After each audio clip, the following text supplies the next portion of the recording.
what's up guys? So once again welcome back to American. So guys, this is the lecture about legal aptitude. ठीक है, ये legal aptitude का है, ये चाहे हो या आपकी सीए के एग्ज़ाम का, या हो एलएलबी के एग्ज़ाम में, या हो सीडब्ल्यूए के एग्ज़ाम्स में. ठीक है, ये एक्ट बेसिकली आपको सब जगह हेल्प करेगा. Not in just legal aptitude. आप कोई भी लॉ का भी एंट्रेंस एग्जाम दे रहे हो, सपोज क्लैट हुआ, क्लैट सीट होगा, वहाँ पर ये एक्ट डेफिनेटली आपको पूछा जाएगा. ठीक है, सो शुरू कर दे. बेसिकली ये एक्ट है द इंडियन कॉन्ट्रैक्ट एक्ट 1872. ये एक्ट की क्या खासियत है और हम लोग क्यों पढ़ रहे हैं बेसिकली, इसको पढ़ने से पहले हम आपको कुछ चीज़ें बोलना चाहता हूँ. प्लीज़ आप उस चीज़ को करना. अगर आप नए हो चैनल पे तो please do subscribe my channel, क्योंकि मैं इसमें और भी चीज़ें ऐसी लाने वाला हूँ. या तो आप मुझे रिकमेंड करें कि सर मुझे इसके ऊपर वीडियो चाहिए, so will try to make on it. सबसे पहला. दूसरा ये है कि इन फ्यूचर आपको सपोज कुछ भी डाउट होता है कि लाइक यहाँ पे कुछ प्रॉब्लम बढ़ सकती है, तो you can ask me anything. ठीक है, सो चलो शुरू करते हैं. ठीक है, प्लीज़ डू सब्सक्राइब. ठीक है, सो आगे शुरू करते हैं कि बेसिकली ये एक्ट का ऑब्जेक्टिव क्या है. ठीक है, और the objective of the contract act basically क्या होता है. देखो कैसा रहता है ना, आपको एक चीज़ समझाता हूँ. आप कुछ भी चीज़ का कॉन्ट्रैक्ट कर लेते हो. ठीक है, कॉन्ट्रैक्ट कर लिया मैंने, मान लीजिए मैंने बोला कि भाई चलो मुझे मुझे तुझसे 100 किलो चावल खरीदने हैं. ठीक है, अब मुझे बोला ठीक है मैं आपको 100 किलो चावल दे दूंगा. 100 किलो चावल में से 1 किलो का चावल का रेट होगा 50 रुपये. ठीक है, 50 रुपये. ठीक है, मैं चलो बोला ठीक है, मुझे रेडी, मुझे कोई प्रॉब्लम नहीं है. ले भाई 5 रुपये पकड़. अब यहाँ पर उसने मुझे दे दिया. ठीक है, ले भाई आपके 100 किलो चावल. ठीक है, उसने चावल दे दिया, मैंने चावल ले लिए. बट यहाँ पे हुआ क्या कि कॉन्ट्रैक्ट तो बन गया, बस कुछ सीन हो गया. बट जब उसने माल दिया तो मैं माल देख रहा हूँ, भाई ये तो माल ख़राब दिया तूने भाई. यहाँ पर चावल जो तूने दिया उसमें काफ़ी सारे चावल ख़राब है. ठीक है, सो मैंने उसको बोला भाई मेरे को जो ये चावल नहीं चाहिए, मुझे वापस दूसरे मेरे को मेरे पैसे वापस दे दे. तो ये तो कॉन्ट्रैक्ट तो बन गया, बट हुआ ये कि वो पैसा वापस नहीं कर रहा था. अब नाउ व्हाट यू हैव कि लाइक जब भी आपने डिस्क्रिप्शन देख के गुड्स लेते हो, इसमें बहुत सारी कंडीशन इसमें चीज़ें ऐड होगी. बट मैं आपको एग्जांपल दे रहा हूँ. तो दैट एग्जैक्टली यहाँ पर आपने कंसिडरेशन अपने सब कुछ कर लिया, कॉन्ट्रैक्ट बन गया. अब हुआ क्या कि अब उसके लिए प्रॉब्लम अब क्या करोगे आप. सबसे बताओ, वो आपके पैसे वापस नहीं कर रहा है. ठीक है, अब क्या करोगे. तो बेसिकली आपने क्या किया था, कॉन्ट्रैक्ट एक्ट किया था. तो कॉन्ट्रैक्ट एक्ट में आपके लिए रेमेडीज़ भी है, आपके पास पावर भी है, एंड आपके लिए ऑब्लिगेशंस भी हैं. तो वो सब चीज़ें हम इस एक्ट में हम लोग सीखने वाले हैं. समझ में आ गया. कॉन्ट्रैक्ट कर लिया था, कॉन्ट्रैक्ट के पहले की चीज़ भी इसमें इंक्लूड होगी, कॉन्ट्रैक्ट के बाद की भी चीज़ें इसमें इंक्लूड होगी. तो लेट्स स्टार्ट इट. ठीक है, देखो पहले आता था एक्सटेंड एंड कमेंसमेंट. देखो ये एक्ट किस तक जाता है, मतलब किस चीज़ तक जाता है. ठीक है, अब ये लोग बोलते हैं कि भाई जो भी एक्ट है, ठीक है, it will extend to the whole of India but except Jammu and Kashmir. Jammu and Kashmir का सेपरेट लॉ है और वहाँ पे काफ़ी पहले से सीन हो चुके हैं, तो ये लोग उसको ऐड नहीं करते हैं. तो this act is applicable on India accept Jammu and Kashmir. ठीक है, एंड ये कब आया, कम इन फर्स्ट डे ऑफ सितंबर 1872.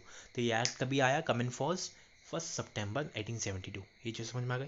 फिर उसके बाद the sale of good was repealed from his Indian contract act in 1930. Contract relating to the partnership were repealed in 1932. अब ये बेसिकली रिपील क्या हुआ, देखो आपको कुछ चीज़ समझाता हूँ. ठीक है, हमने जो लाया था एक्ट वो कब था, 1872. बट उसमें से काफ़ी चीज़ें जो एक सेपरेट एक्ट बना दी गई. ठीक है, जिसमें दो एक्ट आए हैं, वो है पार्टनरशिप एक्ट और दूसरा है sale of good act 1932. Partnership act आपको पता ही होगा. ठीक है, सॉरी ये चीज़ समझ में आ गई. आगे बढ़ते हैं. आप देखो प्रेजेंट कॉन्ट्रैक्ट एक्ट में ये सब चीज़ें समराइज होती हैं, मतलब प्रिंसिपल्स ऑफ कॉन्ट्रैक्ट वो सब चीज़ें आती हैं. सेक्शन 1 to 75 क्या है भाई, प्रिंसिपल ऑफ कॉन्ट्रैक्ट है. फिर सेक्शन 124 to 147 क्या है, इंडेमनिटी एंड गारंटी है. ठीक है, अब 148 to 81 क्या है भाई, बैलेमेंट्स है. एजेंसी आती है 182 से 238. ठीक है, ये सब चीज़ें एक्ट में है. अब देखते हैं बेसिकली प्रपोजल क्या होता है. अब प्रपोजल का सबसे बेस्ट एग्जाम्पल देता हूँ आपको. ठीक है, सपोज मुझे मेरी कार बेचनी है. ठीक है, मुझे मेरी कार बेचनी है. तो what I will do, just मुझे मेरी कार बेचनी है, तो would you like to buy the car from me. ठीक है, तो मैं यहाँ पे सामने वाले को एक ऑफर कर रहा हूँ कि भाई मेरी कार तू खरीदेगा क्या. तो बोलता है कि मैं क्यों खरीदूँ, why should I by your car, मतलब क्यों खरीदूँ तेरी कार में. ठीक है, और क्यों खरीदना चाहिए. तो इस तरह से मैंने प्रपोजल रखा. ठीक है, तो वो उसमें काफ़ी सारे क्वेश्चन है, that is irrelevant, but contract के मेजर पार्ट में आते हैं. इसमें मेरी कार 10 लाख रुपये में को बेचना चाहता हूँ. ठीक है, ये मैंने कॉन्ट्रैक्ट का. अब मैंने बेसिकली कॉन्ट्रैक्ट के लिए मैंने यहाँ पर क्या किया, उसको मैंने क्या दिया, मैंने प्रपोजल दिया. This is the proposal to you, I am selling my car at ₹10 lakh. This is what, this is the proposal, ठीक है, मैं उसको ऑफर कर रहा हूँ. Proposal is nothing but a offer, ठीक है, but that something different is offer to come on offer at a window or offer at door, that something different. But ठीक है, यहाँ पर मैं उसको क्या कर रहा हूँ, मैं ऑफर दे रहा हूँ भाई, ठीक है, मैंने उसको ऑफर दिया कि भाई तू मेरी कार खरीद रहा है, ठीक है, दैट इज़ व्हाट प्रपोजल. ये चीज़ समझ में आ गई. आगे बढ़ते हैं. फिर प्रॉमिस. अब यहाँ पर हुआ क्या कि भाई प्रपोजल तो किया उसने, क्या किया, प्रॉमिस कर दिया, ठीक है. जिसको मैंने प्रपोजल किया भाई कि पवन या राहुल तू मेरी कार खरीदेगा क्या, तो उसने क्या बोला भाई ठीक है मैं तेरी कार खरीदूंगा. तो उसने क्या बोला, ये जो मैं कार तेरी खरीदूंगा 10 लाख रुपए में, ठीक है, तो उसने क्या किया, प्रॉमिस कर दिया, ठीक है. तो यहाँ पर ऑफर हुआ था और एक्सेप्टेंस भी हो गया, ठीक है. Offer plus acceptance is what, offer plus acceptance is what, agreement. Same हमने स्टार्टिंग के केस में किया था, ठीक है. Offer plus acceptance is what, agreement. तो सर कॉन्ट्रैक्ट हम लोग क्यों पढ़ रहे हैं अगर ये एग्रीमेंट है तो. देखो अभी कॉन्ट्रैक्ट के लिए मैं और भी चीज़ें इसमें इंक्लूड करूँगा, ठीक है. तो मैंने बोला कि तेरी मैं कार तो खरीदूंगा बट 10 लाख में नहीं, मुझे ये 8 लाख में दे दे, ठीक है. तो थोड़ा सा यहाँ पे क्रॉस काउंटर ऑफर कर दिया मैंने, ठीक है, क्रॉस काउंटर जो भी ऑफर बोलते हैं इसको, ठीक है. तो मैंने उसको क्रॉस ऑफर कर दिया, तो यहाँ पे सीन हो गया, ठीक है. उसने बोला चलो ठीक है यार, चल ले ले 8 लाख में ले ले, ठीक है. अब जो 8 लाख की वैल्यू है is what, is my consideration, is what consideration. अब कोई भी कॉन्ट्रैक्ट 3 चीज़ों से पूरा होता है, कोई भी कॉन्ट्रैक्ट 3 चीज़ों से पूरा होता है, offer plus acceptance plus consideration. Now agreement plus consideration will become contract, offer plus acceptance will become agreement, agreement plus consideration will become contract. समझ में आ गया.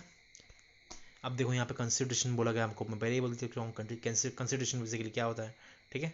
तो हमने ये पढ़ लिया, the value of a contract is consideration something in return. तो देखो इसका लैटिन वर्ड होता है क्विड प्रो क्यू होता है, बट इसको कंसिडरेशन का सिंपल सा एक ही लाइन का मीनिंग है समथिंग इन रिटर्न. क्या होता है, समथिंग इन रिटर्न. ये चीज़ समझ में आ गई. आगे बढ़ते हैं. एग्रीमेंट ये भी बता चुका हूँ, एवरी प्रॉमिस मैंने एवरी सेट ऑफ प्रोमिस ये भी बता चुका हूँ. Contract, agreement enforceable by law is a contract.